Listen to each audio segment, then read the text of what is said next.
this is This Morning on ITV, reaching you from the network service of ITV. I am Daniel Prezo Sedebame. We're taking you through a second segment that has to do with child trafficking and its global consequences on us as a nation. Now, persons who qualify as children are defined in international and Nigerian child rights law as persons below the age of 18.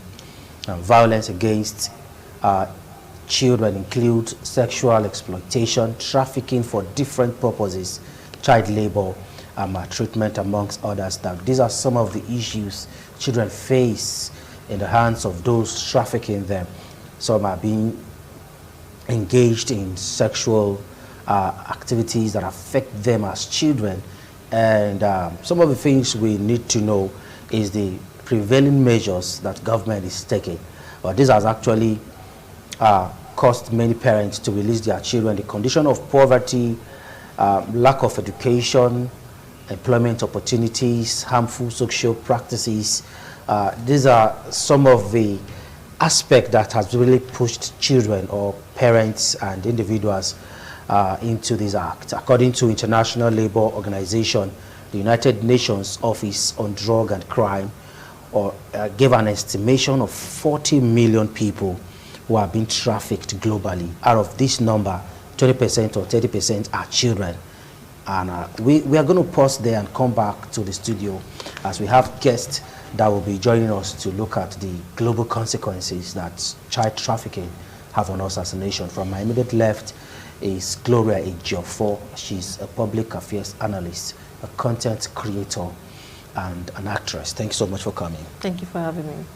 Sitting very close to her is an author, a public affairs analyst. He's no other person than CJ Ehiosu. Thank you for coming. Thank you for having me. And from my extreme left, she's known as Madam Love Wantiti on radio. She's a counselor, a relationship therapist. She's the person of Mrs. Rose Ben Imaswe. Thank you for coming. It's always my pleasure. So let's just kickstart with you. Do you think child trafficking have any consequences on us as a nation, globally? Certainly. It does, because many of these children that are trafficked, if you look, it's against their will. And most times, it deprives them of education because their captors, permit me to use that word, have motive, purpose in mind. They want to mind them for their selfish purpose. And sometimes when they move them away to these places, they are deprived of education. And we all know that education is something that empowers. And when an individual is empowered, the nation is empowered.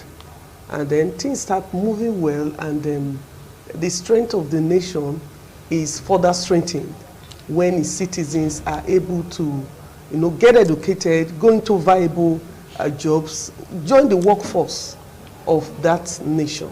So child trafficking have so much side effect on the nation that we can't enumerate here. Okay, here's, despite the measures taken by government to protect children, we still have cases of children being trafficked on daily basis. Yeah. We had an incident of the former Deputy Senate President Ike Kwerimadu, who is in prison in London. We've seen cases where hideouts were busted by authorities, military and security outfits, where you see girls are being recruited just to have children for people. It's happening within and our environment here. Do you think, despite the measures taken by government, these measures is not strong enough, or there are other things the government need to do? Yes. Yes, it is true that the government or the authorities are doing a lot to nip in the bud the issue of this child trafficking and the rest of them. But if you look at the results from the angle of the government vis-a-vis the issue of the way the traffic is still heightened, it's obvious that the government we have not done enough. Yes, it's obvious, because just few weeks here, I read in a popular newspaper how a few girls were still brought from a community to a particular place that happened to be a brothel just recently here, and the government are doing something. So what that simply means, with that act or that, it means that the government has not done enough, and a lot still have to be put in place to arrest this ugly situation.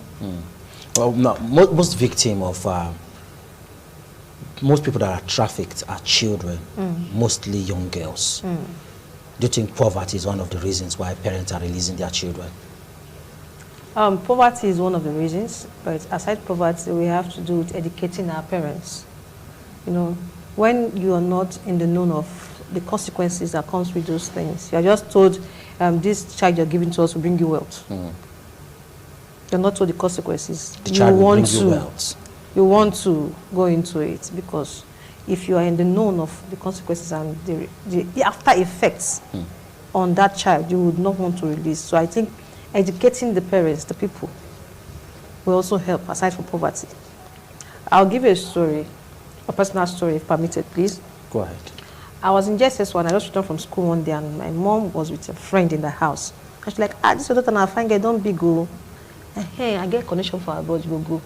And you know what my mom did was, immediately she sent that friend out of the house. Wow. That incident still lingers in my memory, because she understood the height of damage is going to cause to this child. So if your mom had given to that advice, imagine, you wouldn't have been in the country by now. Imagine. Maybe I would have been dead, or maybe I would have become a prostitute. I would have become constituting nuisance, recycling myself into the community, into the society. So you see, we just need to educate ourselves, our parents. And no matter how poor you think you are, you're rich, you're starving, it's not enough for you to trade that child's life into uncertainties. Now, despite the advocacy, despite the admonitions by NGOs and government agencies, people still volunteer themselves to be trafficked. Rose Imaswe, as an expert that have had cause to meet with young people, what do you think we should be doing as a nation to encourage more people not to avail themselves for this act? Well, just like you rightly put, much advocacy is out there, but like he rightly put, the government still have to do more. And there's this saying, you can force a horse to the river, you can't force the horse to drink water, because there are many people whose minds are made up. And they hide under the guise, well, we are poor, somebody have to go and become a sacrificial lamb for the family. But come to think about it, there are many people who are poor and they made up their mind, like she rightly put, and today they are making headway. So I still feel that the government should not give up. Bodies, NGOs who are creating awareness, helping individuals to come out of this ugly trend should not give up. Because the bottom line of it all is ignorance. What you go and do, and then many times, many come back dead, just like she rightly put. Maybe by now should have been dead, or infected with one deadly disease, and they become useless for life. So we just won't give up.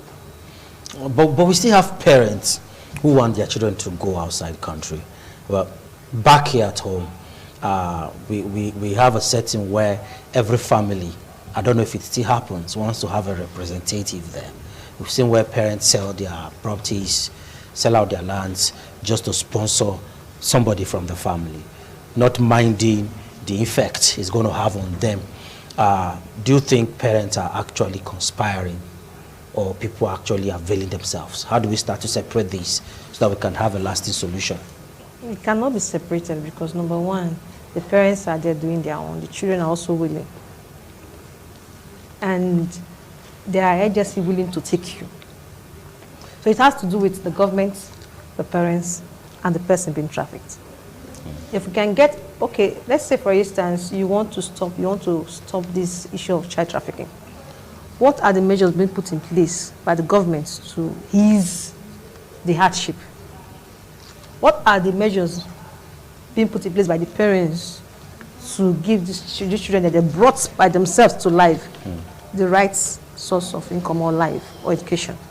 So you see, It's beyond we trying to rehabilitate them. When you rehabilitate them, do you provide them the means for them to live, work? You're bringing me to a rehabilitation home and you're not giving me something to hold after living there. I will surely go back. Government have a lot to do, agencies have a lot to do. While you are trying to take them out of that place, you're giving them something to preoccupy them, like learn a skill, involve them, because these persons, they are very, very talented. They have gifts in them. Just look for a means to harness these potentials. Educate them, educate the parents. More should be done.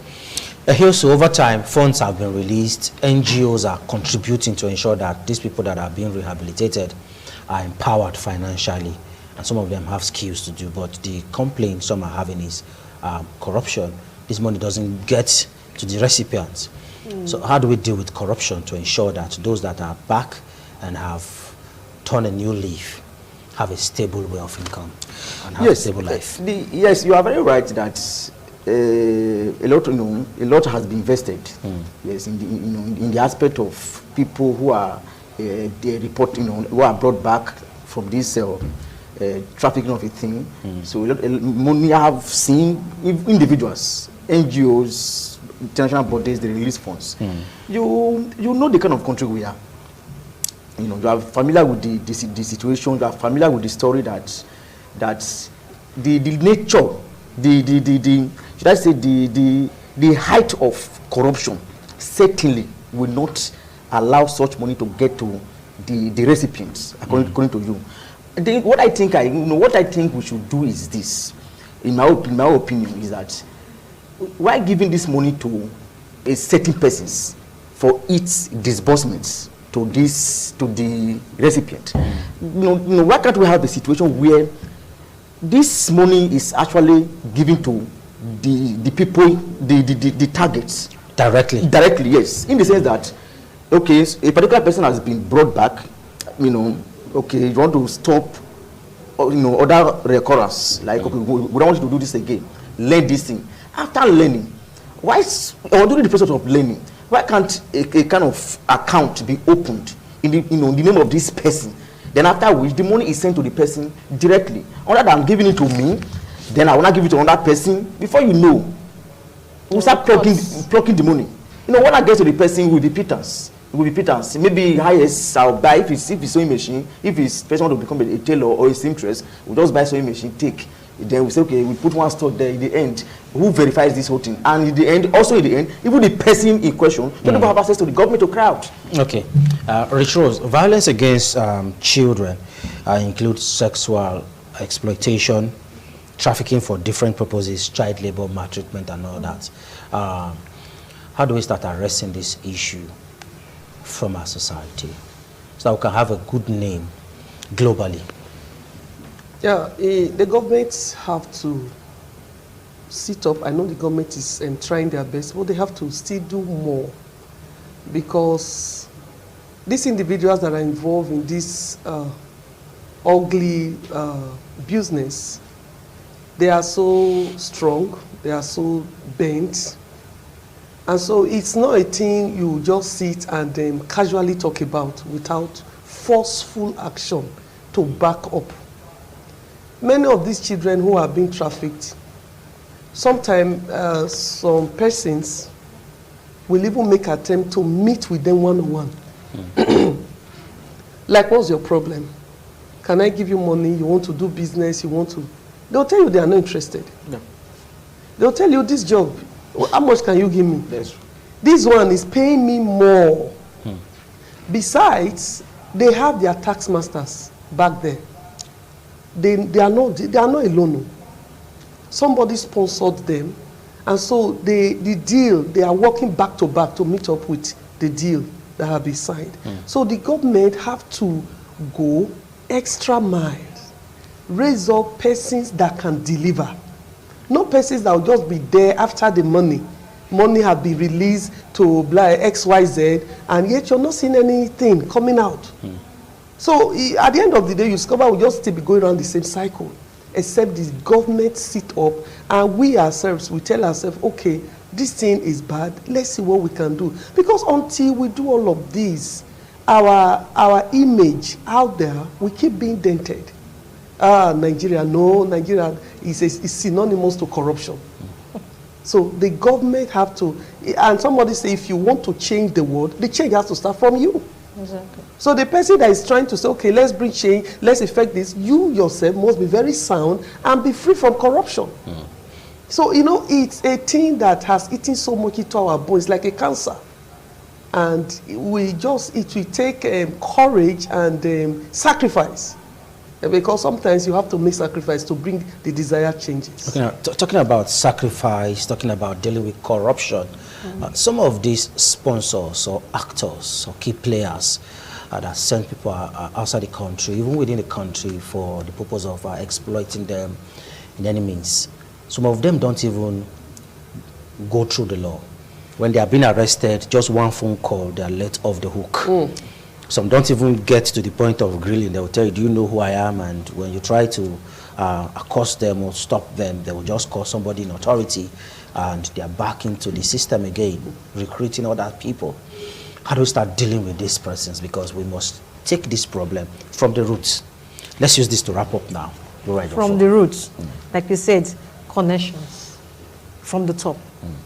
So it has to start from the top. If it's not been there from the top, it's going to be hard for us. Okay. Using your connection for the right purpose, using your office for the right purpose, and for the good of the community and the country at large. So it has to do with getting it from the top, from the authorities, down to the subordinates. Okay, he also take us through. Okay, let me just quickly add to what she said. Do you know what she said? The improper use of connection is what is called. Sorry, the improper use of connection is what we call corruption. Okay. Improper use of connection. Yes, that's what corruption. Yes, okay. The improper use of connection is what is called corruption. Okay. Yes, there are a lot of people. We all have connections. How do we use it? That is it. How do we use it? We use it wrongly. Because I have him, because my brother happened to be a very big man in the government, I can do whatever I want. A policeman will call me, I'll just tell them, wait, I make a phone call. They would, before you know, the policeman, they go back. So not until from the head, it comes from them. I believe. Sanitation. Well, every other persons, we'll just be joking, we'll be playing. And again, certain persons should also be used as an example. It's not just enough for you to say, oh, this person is into this illicit business, you arrest the person. The public, yes, you actually see it. Can we see? They don't see it. In the end, it will still be a kind of a super story. Okay. And people will still going. Okay, you'll be taking the final shot as a relationship expert, a counselor, and someone who interfaces with young persons on a day-to-day basis. Let's advise these young people as we begin to wrap up on the show. Yeah, I want the young people to know that whatever becomes of you is your responsibility. Tomorrow you're not going to pass blame. So if somebody is pushing you, know first of all that it's your life. I mean, you have heard it from one corner or the other that this thing is bad. So make up your mind. And parents should also sit up in the game. And the home, the family, everybody should sit up and do what they know to do so that the whole system can be sanitized. It starts from you and I. Okay, thank you so much. That's Rose Ben Imaswell. It starts from the home front. Thank you so much for coming despite the short notice. And of course, so thank you so much for always coming to Gloria Jofo. Good to see you again. This is where we'll be drawing the curtain on the program TMI. I am Daniel Prezo Sendebame on behalf of the entire crew member. Thank you for staying with us. Bye for now.